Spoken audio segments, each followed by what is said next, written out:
It's time to finally get around to finishing the center block of my laundry basket quilt's Summer Mystery Quilt. If Aditya had one last curveball, she would have thrown it at us by now, so it's time to make some decisions and get this done. I feel like this center block is a missed opportunity.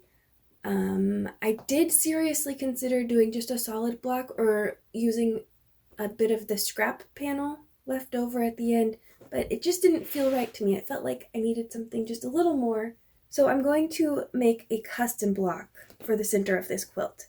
I have two goals for this block. I want it to stick to the theme of strips, not necessarily strip sets, just strips. And I also want the block to be interesting but not attention stealing. So my plan is to make a log cabinish block from just my light and medium fabric, and I'm going to leave out the dark and accent fabric because I don't want to pull too much focus with that high contrast. So I've narrowed down my fabrics to these ones here. This is the darkest I want to go, and it's even, as I'm looking at it, I think it's too dark. I know for sure that I'm going to use this as my lightest color.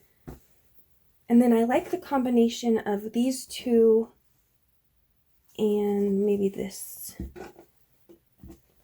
Here, let me move this out of the way. I like the combination of these two fabrics and these two. I like the movement in this fabric, but I'm afraid that the high contrast between the background and the design might be a little too attention stealing. Let's see. It's going to be a narrowish strip. So is that interesting or distracting? What if I put it in between? And then I'll try it with the other one too. Actually, you know what? That's too boring. I think I'm going to go with this one. I'm going to cut out my strips and then I'm going to show you how I make a lazy log cabin.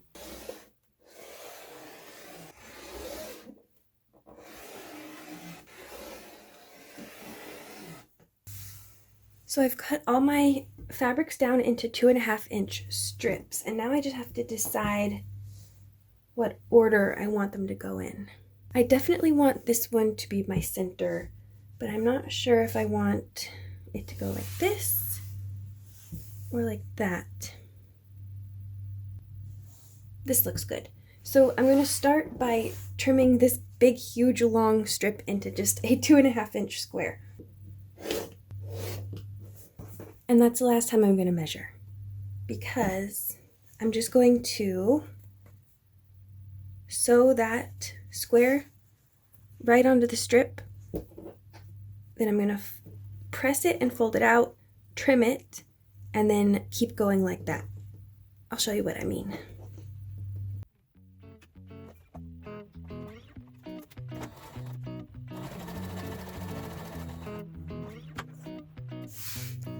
I went ahead and gave it a quick press, and now I'm going to take my ruler and I'm going to use that seam line and the edge of my square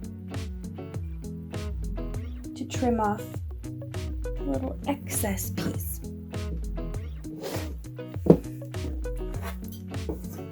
And then I'm going to do the same thing on the other side. I'm going to use the seam line and the straight edge.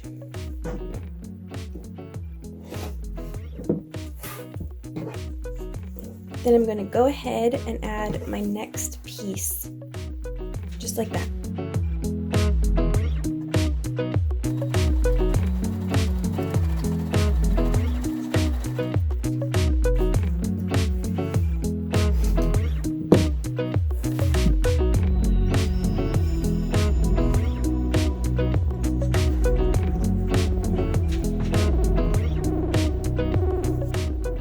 If there's ever a point where this top edge doesn't line up, if it's crooked or something, I'm just going to bump it up a little bit so I have a little overhanging the top, and then I can just trim that off later on.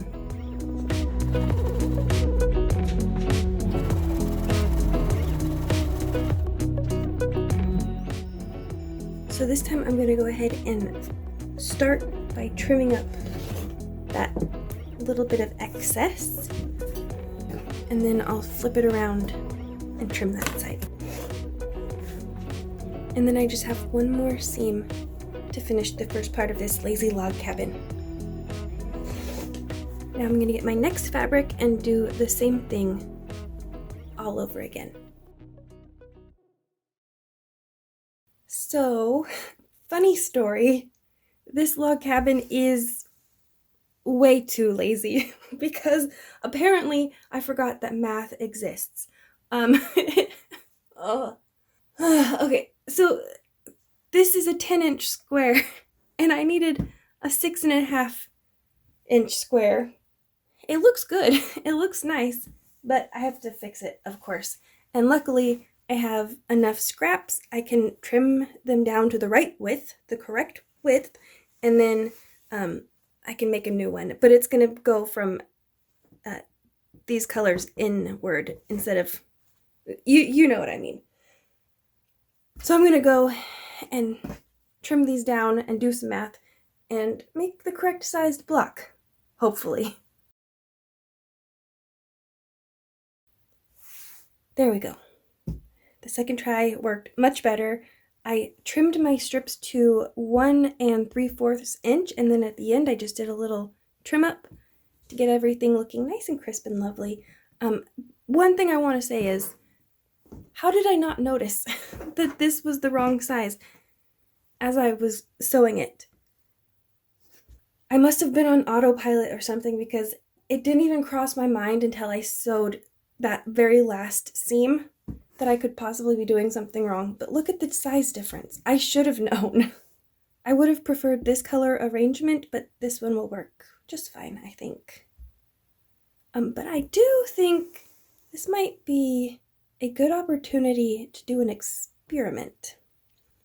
I want to do sort of a disappearing 9-patch sort of thing, except it won't be a 9-patch, of course. But I want to do some careful cutting and re-sewing and just see what I get. I don't really have any expectations that it will work out correctly, how it's working out in my head, but it's a good excuse to experiment. I think I'm also going to have random weird seams in places, but I'm going to cut it up and re-sew it and see what I get just for fun. My center block is finally done and I can finally get started piecing my quilt top. I do not piece quickly though.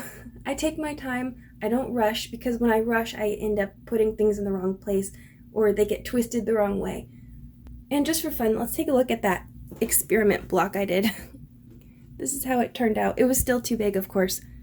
And it ended up more asymmetrical than I was expecting. It's not the most beautiful block I've ever made, but it's also not the worst one I've ever made either. So I'm going to keep that. Actually, I might put that on the back of my quilt just as sort of like a hidden message to myself to always keep learning and experimenting. I'm not going to include a mock-up this week. You're going to have to stay tuned for that video, that future video where I piece the quilt top. So you can get one last final surprising reveal. As far as my mom's quilt goes, I haven't made any firm plans about how I want to deal with the center block. I want to get her opinion and sort of her input into how she wants it to be finished. Maybe she just wants a plain block, I don't know. And maybe if she doesn't want a plain block, I can talk her into doing a little piecing so that she can have a little bit of her own work in the quilt. Anyway, I'll see you again real soon. Bye!